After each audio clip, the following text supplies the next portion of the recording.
নমস্কার, আমি মিলন স্যার। পাল একাডেমি সেন্টারে তোমাদের সকলকে জানাই স্বাগত। আমি আজকে তোমাদের কাছে নিয়ে এসেছি, তোমরা যদি একটু খেয়াল করো তাহলে দেখতে পাবে আরআরবি এনটিপিসি 2025-এর তোমাদের 15ই আগস্টের ফার্স্ট শিফটের যে প্রশ্ন অ্যাকচুয়ালি আমার হাতে এসেছে বা আমি পেয়েছি, তার প্রত্যেকটি কোশ্চেন নিয়ে আজকে তোমাদের বাংলাতে অ্যানালাইসিস করতে চলেছি। যাই হোক, আজকের বেশি কথা বাড়াবো না, আমরা সরাসরি দেখে নেব এক ঝলকে কোন ধরনের প্রশ্নগুলি অ্যাকচুয়ালি ছিল।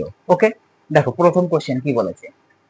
বলেছে সম্প্রতি 2025 সালে ম্যান বুকার ইন্টারন্যাশনাল পুরস্কার কে পেয়েছেন।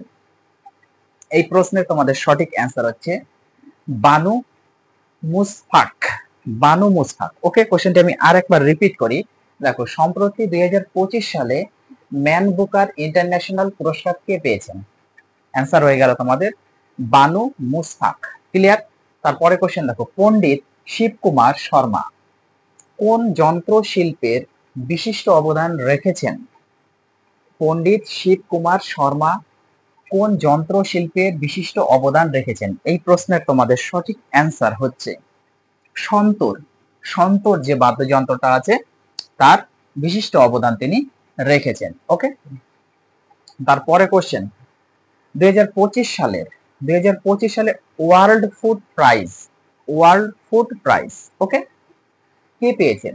2025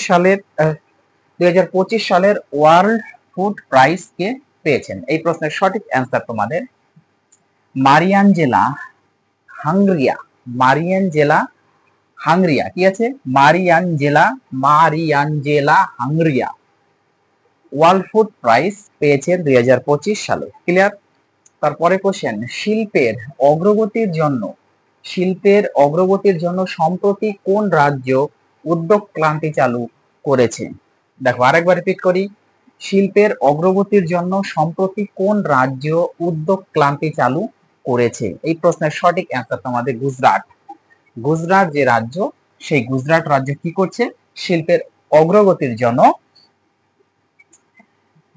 উদ্যোগ ক্রান্তি চালু করেছে। তারপরে কোশ্চেন, 4 ডিগ্রি চ্যানেল কোন দুটি দেশের মধ্যে অবস্থিত। 4 ডিগ্রি চ্যানেল কোন দুটি দেশের মধ্যে অবস্থিত। এই প্রশ্নের সঠিক অ্যান্সার ভারত ও মালদ্বীপ।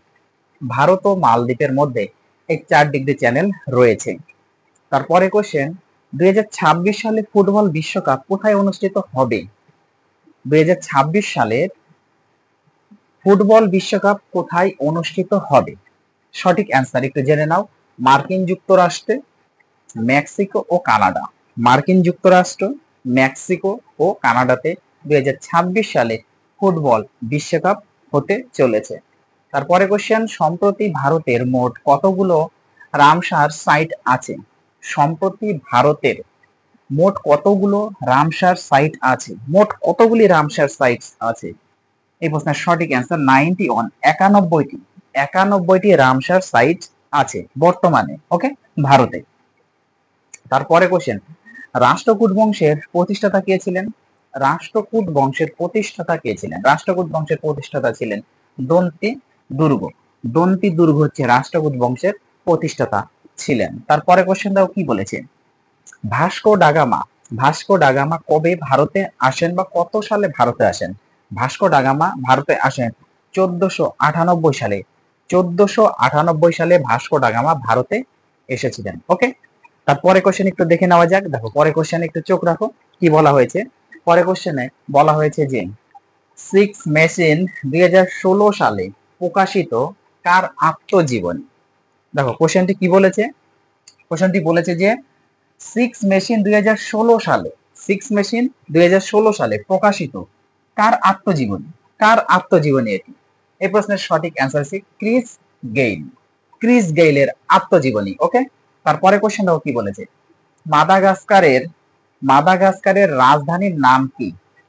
মাদাগাস্কারের রাজধানীর নাম কি। এই প্রশ্নের সঠিক অ্যান্সার অ্যান্টানারিভো। অ্যান্টানারিভো ওকে, অ্যান্টানারিভো হলো মাদাগাস্কারের রাজধানী। ওকে, তারপরে কোশ্চেন দেখো কি বলেছে, স্বপ্ন বাসব দত্তা গ্রন্থটির লেখক কে। স্বপ্ন বাসব দত্তা গ্রন্থটির লেখক কে। এই প্রশ্নের সঠিক অ্যান্সার কবিভাস। কবিভাস হলো স্বপ্না বাসবদত্তা গ্রন্থটির লেখক। ক্লিয়ার? তারপরে কোশ্চেন দেখো, তাতিয়া টোপির প্রকৃত নাম কি ছিল? তাতিয়া টোপির প্রকৃত নাম কি ছিল? তাতিয়া টোপির প্রকৃত নাম ছিল রামচন্দ্র পাণ্ডুরং। রামচন্দ্র পাণ্ডুরং ছিল তাতিয়া টোপির প্রকৃত নাম। খুবই ইম্পর্টেন্ট কোশ্চেনটি, তাতিয়া টোপির প্রকৃত নাম কি ছিল? তাতিয়া টোপির প্রকৃত নাম ছিল রামচন্দ্র পাণ্ডুরং। ক্লিয়ার? তারপরে কোশ্চেন দেখো, media research users council India এর চেয়ারম্যান অধ্যক্ষ পদে নির্বাচিত হলেন কে? দাও, কি বলা হয়েছে?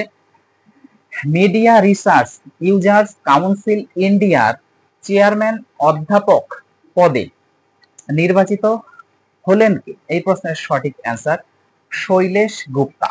শৈলেশ গুপ্তা। ওকে, শৈলেশ গুপ্তা হচ্ছে কারেক্ট অ্যান্সার। তারপরে কোশ্চেন, হর্ষবর্ধন কোন রাজবংশের রাজা ছিলেন? হর্ষবর্ধন কোন রাজবংশের রাজা ছিলেন? সঠিক অ্যান্সার হচ্ছে পুষ্যভূতি।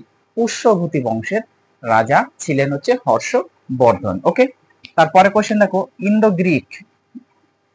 ইন্দো গ্রিক শাসক মিনান্দারকে, ইন্দো গ্রিক শাসক মিনান্দারকে বৌদ্ধ ধর্মে দীক্ষিত করতে সহায়তা করেছিলেন কোন বৌদ্ধ ভিক্ষু? দেখো, কোশ্চেনটি আরেকবার রিপিট করি।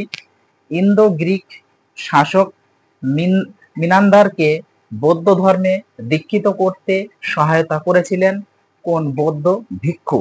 সঠিক অ্যান্সার মিলিন্দ। এই মিলিন্দ ভিক্ষুক সহায়তা করেছিলেন। তারপরে কোশ্চেন, কার স্মৃতিতে কুতুব মিনার নির্মাণ হয়েছিল? কার স্মৃতিতে কুতুব মিনার নির্মাণ হয়েছিল? এই প্রশ্নের সঠিক অ্যান্সার কুতুবউদ্দিন বখতিয়ার কাকি। কুতুবউদ্দিন বখতিয়ার কাকির স্মৃতিতে। ওকে, কুতুবউদ্দিন বখতিয়ার কাকির স্মৃতিতে কুতুব মিনার নির্মাণ হয়েছিল। তারপরে কোশ্চেন, শিখদের নবম গুরু কে? শিখদের নবম গুরু কে বা শিখদের নবম গুরুর নাম কি? শিখদের নবম গুরুর নাম হচ্ছে গুরু তেগ বাহাদুর। গুরু তেগ বাহাদুর হলো শিখদের নবম গুরু। ওকে, তারপরে কোশ্চেন দেখো কি বলেছে। তারপরে কোশ্চেনে চোখ রাখো। দেখো, পরে কোশ্চেনে বলা হয়েছে যে তাজ উল মাসির, তাজ উল মাসির গ্রন্থের রচয়িতা কে? এই প্রশ্নের সঠিক অ্যান্সার তোমাদের হাসান, হাসান নিজানি। হাসান নিজানি এই প্রশ্নের সঠিক অ্যান্সার। ওকে, আরেকবার রিপিট করি কোশ্চেনটি। কি বলেছে? তাজ উল মাসির গ্রন্থের রচয়িতা কে? তাজ উল মাসির গ্রন্থের রচয়িতা হলেন হাসান নিজানি। হাসান নিজানি। ক্লিয়ার? তারপরে কোশ্চেন দেখো, 134তম ইন্টারন্যাশনাল 134তম ইন্টারন্যাশনাল ওকে মেরিটাইম অর্গানাইজেশন, যেটা হচ্ছে IMO means international maritime organisation council session কোথায় অনুষ্ঠিত হয়েছে? কাউন্সিল সেশন কোথায় অনুষ্ঠিত হয়েছে? এই প্রশ্নের সঠিক অ্যান্সার হচ্ছে লন্ডন। লন্ডনে অনুষ্ঠিত হয়েছে। ক্লিয়ার? তারপরে কোশ্চেন, আইপিএল এ সবচেয়ে মূল্যবান দল হয়ে উঠল কোনটি? আইপিএল এ সবচেয়ে মূল্যবান দল হয়ে উঠল কোনটি? এই প্রশ্নের সঠিক অ্যান্সার রয়্যাল চ্যালেঞ্জার ব্যাঙ্গালোর। ওকে, রয়্যাল চ্যালেঞ্জার ব্যাঙ্গালোর কি হলো? আইপিএল এর সবচেয়ে মূল্যবান দল হয়ে উঠেছে। তারপরে কোশ্চেন দেখো, বিশ্ব জনসংখ্যা দিবস, বিশ্ব জনসংখ্যা দিবস কবে পালিত হয়? বিশ্ব জনসংখ্যা দিবস কবে পালিত হয়? বিশ্ব জনসংখ্যা দিবস পালিত হয় 11ই জুলাই। 11ই জুলাই বিশ্ব জনসংখ্যা দিবস পালন করা হয়ে থাকে। তারপরে কোশ্চেন, সম্প্রতি অ্যাপেলের chief operating officer COO chief operating officer হিসাবে কাকে নিযুক্ত করা হয়েছে? এই প্রশ্নের সঠিক অ্যান্সার শাবিহ খানকে নিযুক্ত করা হয়েছে। তারপরে কোশ্চেন দেখো, 2025 grand chess tower rapid title কে জিতেছে? আরেকবার রিপিট করি, 2025 grand chess tour rapid title কে জিতেছেন? এই প্রশ্নের সঠিক অ্যান্সার ডি গুকেশ জিতেছেন। ওকে, তাহলে 2025 grand chess tour rapid title কে জিতেছেন? Answer D Gukesh. তারপরে কোশ্চেন দেখো কি বলেছে, ইসলামাবাদের আগে পাকিস্তানের রাজধানী কি ছিল? ইসলামাবাদের আগে পাকিস্তানের রাজধানী কি ছিল? ইসলামাবাদের আগে পাকিস্তানের রাজধানী ছিল রাও রাওয়ালপিন্ডি। রাওয়ালপিন্ডি, ওকে। ইসলামাবাদের আগে পাকিস্তানের রাজধানী ছিল রাওয়ালপিন্ডি। তারপরে কোশ্চেন, কোন ভারতীয় মহিলা সবচেয়ে বেশি দিন মুখ্যমন্ত্রী পদে ছিলেন? কোন ভারতীয় মহিলা সবচেয়ে বেশি দিন মুখ্যমন্ত্রী পদে ছিলেন? এই প্রশ্নের অ্যান্সারটি যদি তোমরা জেনে থাকো আরো, আমাকে একটু কমেন্ট বক্সে কমেন্ট করে জানাবে। আমি যতটা জানি যে এই প্রশ্নের অ্যান্সার শীলা দীক্ষিত। শীলা দীক্ষিত, ইনি সবচেয়ে বেশি দিন মহিলাদের মধ্যে মুখ্যমন্ত্রী পদে ছিলেন। যদি তোমাদের জানা থাকে আমাকে একটু কমেন্ট বক্সে অবশ্যই জানাবে, ওকে। তারপরে কোশ্চেন দেখো কি বলেছে, পরের কোশ্চেনে একটু চোখ রাখো। দেখো পরের কোশ্চেনে বলা হয়েছে যে সৌরজগতের উচ্চতম পর্বত কোনটি? সৌর জগতের উচ্চতম পর্বত কোনটি? এই প্রশ্নের তোমাদের সঠিক অ্যান্সার হয়ে যাবে অলিম্পাস মন্স। অলিম্পাস মন্স হলো সৌরজগতের উচ্চতম পর্বত, ওকে। তারপরে কোশ্চেন, মোহিনীনাট্যম নাচটি কোন ভগবানকে উৎসর্গ করা হয়? দেখো কি বলেছে, মোহিনীনাট্যম নাচটি কোন ভগবানকে উৎসর্গ করা হয়? এই প্রশ্নের সঠিক অ্যান্সার হচ্ছে ভগবান বিষ্ণু। বিষ্ণুকে কি করা হয়? উৎসর্গ করা হয়ে থাকে। তারপরে কোশ্চেন, অপারেশন শক্তি। অপারেশন শক্তি চলাকালীন এপিজে আব্দুল কালামের কোড নাম কি ছিল? অপারেশন শক্তি চলাকালীন এপিজে আব্দুল কালামের কোড নাম কি ছিল? এই প্রশ্নের সঠিক অ্যান্সার হচ্ছে পৃথ্বীরাজ। পৃথ্বীরাজ ছিল হচ্ছে এপিজে আব্দুল কালামের কোড নাম, ওকে। তারপরে কোশ্চেন, নবজীবন পত্রিকার সম্পাদক কে ছিলেন? নবজীবন পত্রিকার সম্পাদক ছিলেন মহাত্মা গান্ধী। মহাত্মা গান্ধী, অর্থাৎ এই প্রশ্নের সঠিক অ্যান্সার হয়ে গেল হচ্ছে তোমাদের মহাত্মা গান্ধী। তাহলে মহাত্মা গান্ধী কি হলো? নবজীবন পত্রিকার সম্পাদক ছিলেন। তারপরে কোশ্চেন, হাইপার গ্লাইসেমিয়া কি কারণে হয়? হাইপার গ্লাইসেমিয়া হাইপার গ্লাইসেমিয়া কি কারণে হয়? ইনসুলিনের ঘাটতি। ইনসুলিনের ঘাটতির জন্য এই হাইপার গ্লাইসেমিয়া হয়ে থাকে। তারপরে কোশ্চেন দেখো, কোন ভিটামিন সূর্য রশ্মি থেকে পাওয়া যায়? কোন ভিটামিন সূর্যের আলো বা সূর্য রশ্মি থেকে পাওয়া যায়? সঠিক অ্যান্সার হয়ে যাবে ভিটামিন ডি। ভিটামিন ডি সূর্যের আলো থেকে বা সূর্য রশ্মি থেকে পাওয়া যায়, ওকে। তারপরে কোশ্চেন দেখো, নাইট্রিফিকেশনের সাথে যুক্ত একটি ব্যাকটেরিয়ার নাম কি? নাইট্রিফিকেশনের সাথে যুক্ত একটি ব্যাকটেরিয়ার নাম কি? এই প্রশ্নের সঠিক অ্যান্সার তোমাদের নাইট্রো ব্যাকটেরিয়া। নাইট্রো ব্যাকটেরিয়া হচ্ছে এই নাইট্রিফিকেশনের সাথে যুক্ত একটি ব্যাকটেরিয়া। তারপরে কোশ্চেন, ভারতীয় সংবিধানের কোন ধারায় নাগরিকদের মধ্যে বৈষম্য নিষিদ্ধ করে? ভারতীয় সংবিধানের কোন ধারায় নাগরিকদের মধ্যে বৈষম্য নিষিদ্ধ করে? এই প্রশ্নের সঠিক অ্যান্সার ধারা 15, অর্থাৎ সংবিধানের 15 নাম্বার ধারাতে। 15 নাম্বার ধারাতে কি করা হয়েছে? নাগরিকদের মধ্যে বৈষম্য নিষিদ্ধ করে থাকে, ওকে। তারপরে কোশ্চেন, নারীরা প্রথম কবে অলিম্পিকে অংশগ্রহণ করেছিলেন? নারীরা প্রথম কবে অলিম্পিকে অংশগ্রহণ করেছিলেন? এই প্রশ্নের সঠিক অ্যান্সার হয়ে যাবে 1900 সালে। 1900 সালে নারীরা প্রথম এই অলিম্পিকে অংশগ্রহণ করেছিলেন, ক্লিয়ার। তারপরে কোশ্চেন দেখো, তারপরে কোশ্চেনে কি বলেছে, ভালোভাবে একটু চোখ রাখো। দেখো পরে কোশ্চেনে বলা হয়েছে যে ভারতীয় সংবিধানের কোন ধারাগুলি সাম্যের অধিকারের কথা বলে? ভারতীয় সংবিধানের কোন ধারাগুলি সাম্যের অধিকারের কথা বলে? এই প্রশ্নের সঠিক অ্যান্সার ধারা 14 থেকে 18। ধারা 14 থেকে 18-র মধ্যে কি হয়েছে? এই সাম্যের অধিকারের কথা বলে থাকি, ওকে।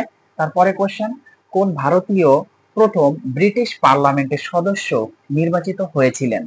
কোন ভারতীয় প্রথম ব্রিটিশ পার্লামেন্টের সদস্য নির্বাচিত হয়েছিলেন? সঠিক অ্যান্সার দাদাভাই নওরোজি। দাদাভাই নওরোজি কি হয়েছিল? প্রথম, যিনি ভারতীয় প্রথম ব্রিটিশ পার্লামেন্টের সদস্য হিসেবে নির্বাচিত হয়েছিলেন, ওকে। তারপরে কোশ্চেন, মহাবিদ্রোহের জগদেশপুর কেন্দ্রের নেতা কে ছিলেন? দেখো কোশ্চেনগুলি কিভাবে ঘুরিয়ে দিয়েছে। মহাবিদ্রোহের জগদেশপুর কেন্দ্রের নেতা কে ছিলেন? এই প্রশ্নের সঠিক অ্যান্সার অমর সিং। অমর সিং ছিল মহাবিদ্রোহের জগদেশপুর কেন্দ্রের নেতা। তারপরে কোশ্চেন দেখো কি বলেছে, বিধবা বিবাহ সমিতি কত সালে গঠিত হয়েছিল? বিধবা বিবাহ সমিতি কত সালে গঠিত হয়েছিল? সঠিক অ্যান্সার 1861 সালে। 1861 সালে বিধবা বিবাহ সমিতি গঠিত হয়েছিল। আজকে তোমাদের শেষ প্রশ্ন দেখো কি বলেছে, my music my life, my music my life গ্রন্থটির রচয়িতা কি? মাই মিউজিক মাই লাইফ গ্রন্থটির রচয়িতা হলো, সঠিক অ্যান্সার হয়ে যাবে এই প্রশ্নের রবি শঙ্কর। রবি শঙ্কর হলো মাই মিউজিক এবং মাই লাইফ গ্রন্থটির রচয়িতা। ক্লিয়ার? তাহলে এই ছিল তোমাদের 15 আগস্টের ফার্স্ট শিফটের যে কোশ্চেনগুলি আমি অ্যাকচুয়ালি পেয়েছি, তার প্রত্যেকটি কোশ্চেন আমি তোমাদের সাথে বেঙ্গলিতে অ্যানালাইসিস করে দিলাম। তোমরা কোশ্চেনগুলি রিভাইজ করতে থাকো। আমি আবার আসবো পরবর্তী পার্ট নিয়ে। তাহলে আজকের মতো এখানে শেষ করছি।